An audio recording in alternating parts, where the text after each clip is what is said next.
Greetings and welcome to Caribbean Vanguard. On this channel, we point out issues, but at the same time, it's more about solutions.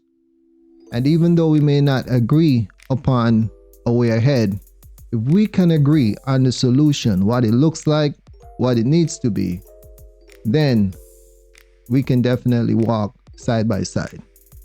But I understand that we are not going to all agree, and many of us gonna have to go our separate ways, and that is fine. Some of us go with feelings, and some of us deal with reality, business, and that's where we at. That is what this channel is about. It doesn't matter how good I feel with you. At the end of the day, it's about what makes sense. And that is how we survive. That is how people survive. That is how a community survive.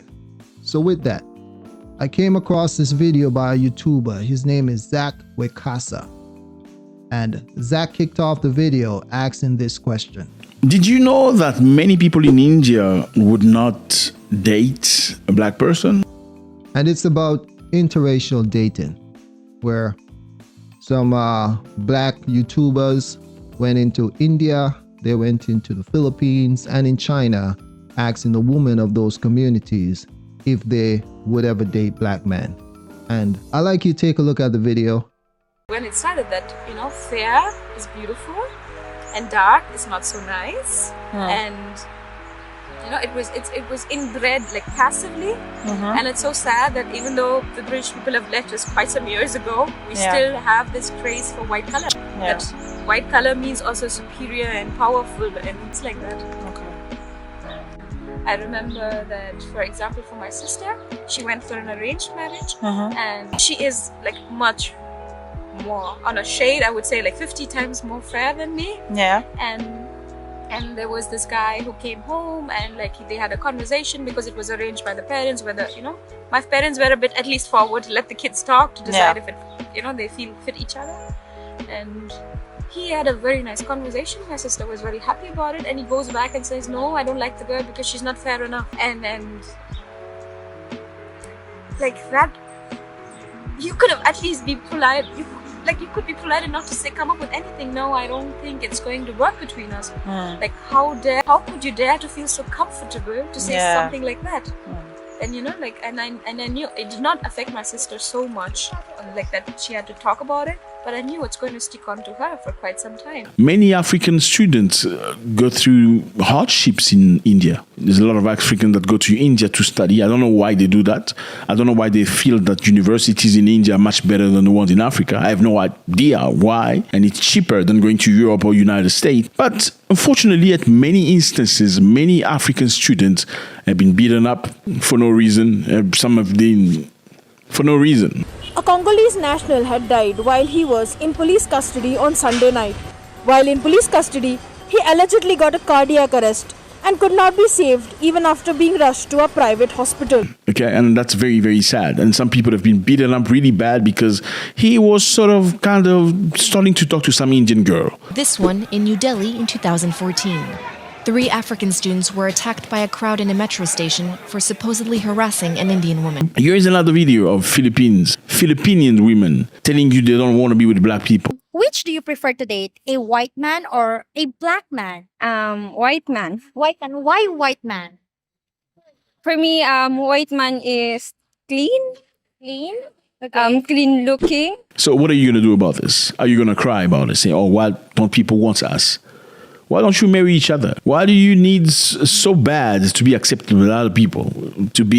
Why? Why can't you just find somebody in your country, or I don't know, somebody that resembles you, somebody that has very similar beliefs as you? Why can't you do that? I mean, look at this video of a young guy asking Indians, would you be with a black guy? Because I am Punjabi. Or Punjabi hote hain jo, they're like a brown guys. Mustaches.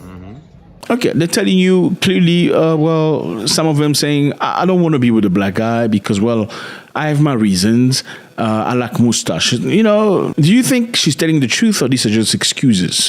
Or she's just being polite because the interviewer is a black person, and because it's a black person speaking, you don't want to say, no, I would never be with a black person. I mean, that's very rude. And I can imagine this comes from a student, okay, asking other students a question about racism. How do you feel about me or my people? Clearly, they're not going to be rough with their answers, but I'm sure if you're intelligent enough, you can pick up from those answers like, this one is lying. She'd never be with a person like, she's just doing it for the camera. Or she's trying to be diplomatic. Should we blame them for not wanting to be with you guys? Or us? That's a good question. Number 2. Unfortunately, this is not limited to India. Chinese people don't do black people very much. No, you won't see that. No, you won't see that. Very extreme rare cases, you see 1 out of a million. Like, yeah, white is better. You look at them in America. Chinese woman with a white man. That's okay. A Chinese woman can bring a white boyfriend to a family with no problem. An Indian woman can bring a white boyfriend to a family, no problem. I mean, look at what's wrong with black people. I don't know. Look at South Africa. South Africa is the rainbow nation. Okay, in South Africa, you have whites, black, Indians, and colored supposed to be lighter skinned than black people. People regroup within the groups of colors. White people marry white, black people marry black, colored marry colored, Indians marry Indian. But Indians can marry colored, Indians can marry white, but you won't see Indians and black marrying each other. You're not going to see that. You won't see that. What's wrong with the black people? All right. If you want to see the full video, you'll find it in the description box. Because I don't know him or anything like that, but I figure I would give credit where credit is due. But anyway, in the video, he asked 2 questions. The first question, which I didn't share in this video, was, did you know that there are many people in India who would not date a black person? And the second question is, what is wrong with black people? So let's dig into that a bit and, like I said, talk about the solutions. There are quick, simple, fast answers to these questions, but I'm going to try to dig into it just a little bit more without getting too much into the weeds. The first question, did you know that there are people in India who would not date black people?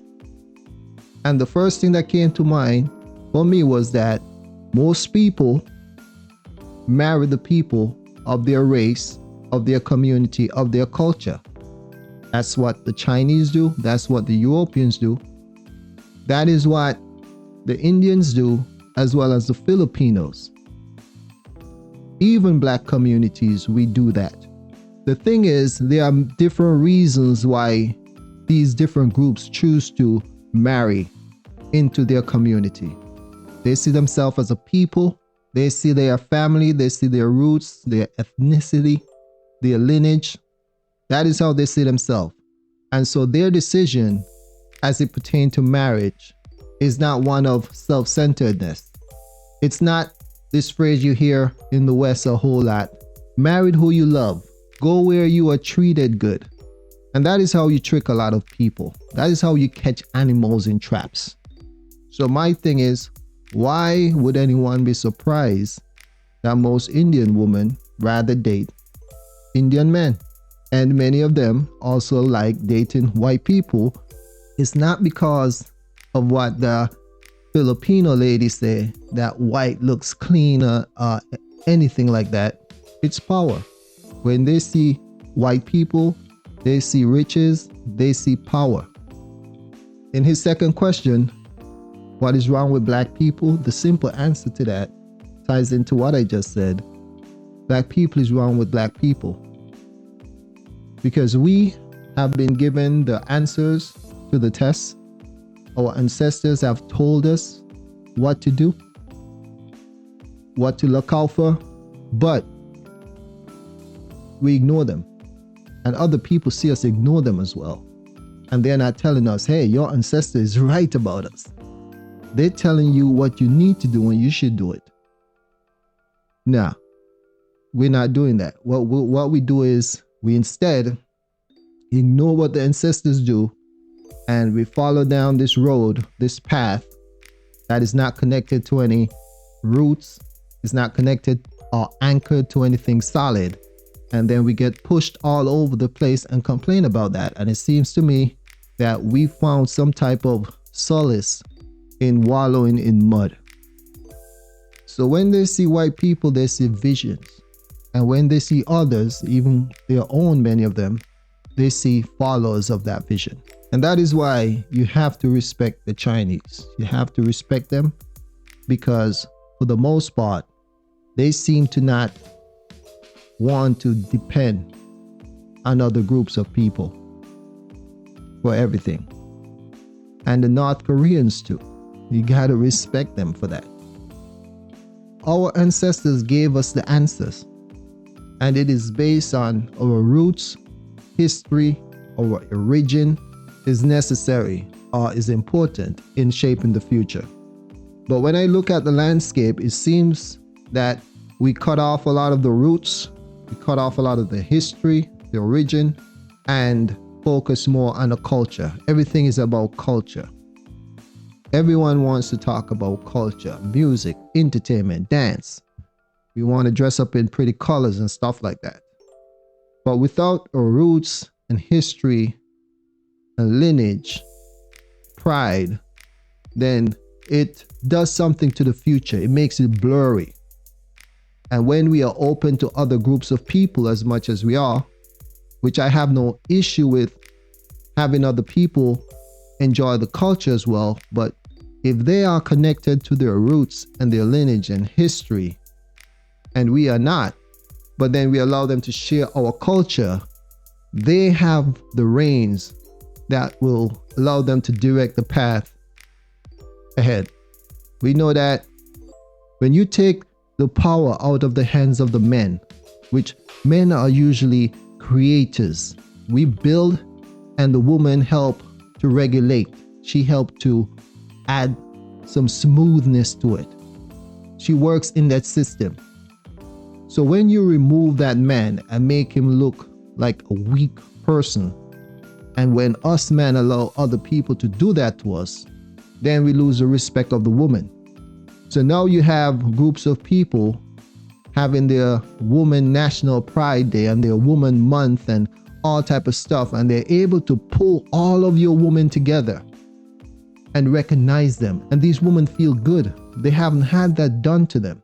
They haven't seen that where somebody pull all of them together and recognize them. And that is fine if these women are loyal to their brothers, their fathers, their mothers, their ancestors. But my fear and concern is that black women on the West especially, most of them do not understand that. They do not understand that because of the breakage in our history. And since that breakage happened, the men of the community, we have now come together and created something enormous enough to give our women job, education, and all that stuff so that they don't have to go to another group of men. We have not created that.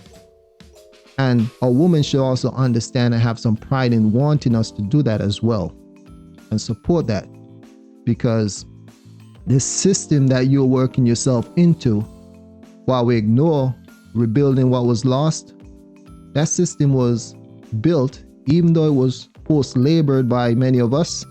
Their men and women stick together. While their man was out there causing chaos, these women were holding down the children and they were holding down their man back.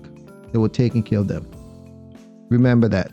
And not only that, they also had access to you at all times, but our men did not have access to them, which for me, I don't care for that. I know many do, but I don't care for that because we have work to do. So the Indian people believe in family, and divorces are very rare. And the man, the elder man in the household, is usually the head of the family. When it comes to family and relationship and marriages, the Indian people believe in consanguinity, which is pedigree, bloodline, ancestors, kinship, roots, culture. They believe in carrying on their family. How can I be mad at them for doing that or wanting to do that? I would be far more open if black people had a solid foundation. The fear of unity still exists, and we have to understand that. So when we compete against each other and uphold the boundaries that was put in place by our colonizers, whether it's a physical or mental boundaries, then we are only playing into their hands and we are weakening our forces. And that is why folks can go into Grenada and start some shit, or go into Haiti and start some mess and not have to worry about a backlash, and not have to worry about their hotels in the different islands or their banks and their private estate getting burnt to the ground. They don't have to worry about that because they have you divided and they have tricked you with some wonderful chess move and convinced you and them amongst you that, hey, we are all this nationality. We are different. We are unique. And we fall for that. We make ourselves look so simple-minded and wonder why the politicians don't respect us and other people don't respect us like that, because they see how easy it is. It's like taking candy from a baby. We can function in this world very well while still being unified, just like everyone else. And if they really care, I know they see what I see. If they really care, then they wouldn't have any issue with us trying to unify with each other. He talked about Africans liking to go to school in India and Europe versus attending school in Africa. The thing about it is this. Sure, there may be some inferiority complex, but those schools in Africa, who owns them? The people who owns those schools are the same people who owns the school in the countries that Africans are going to.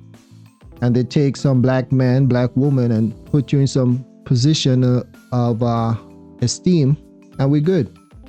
Because we are doing better than other black people. As long as we are doing better than each other, we find there.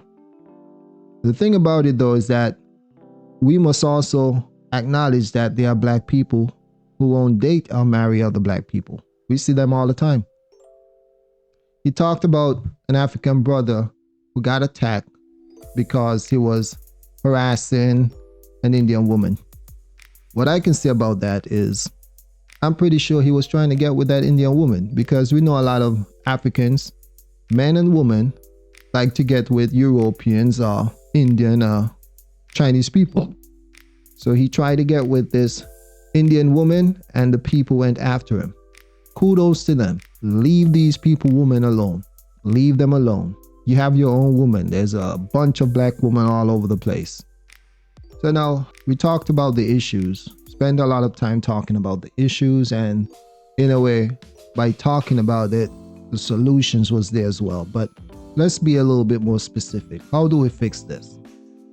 First of all, stop attacking each other based on colonial boundaries, physical and mental, whether it's social boundaries, whether it's community boundaries, whether it's national boundaries, financial boundaries, intellectual boundaries.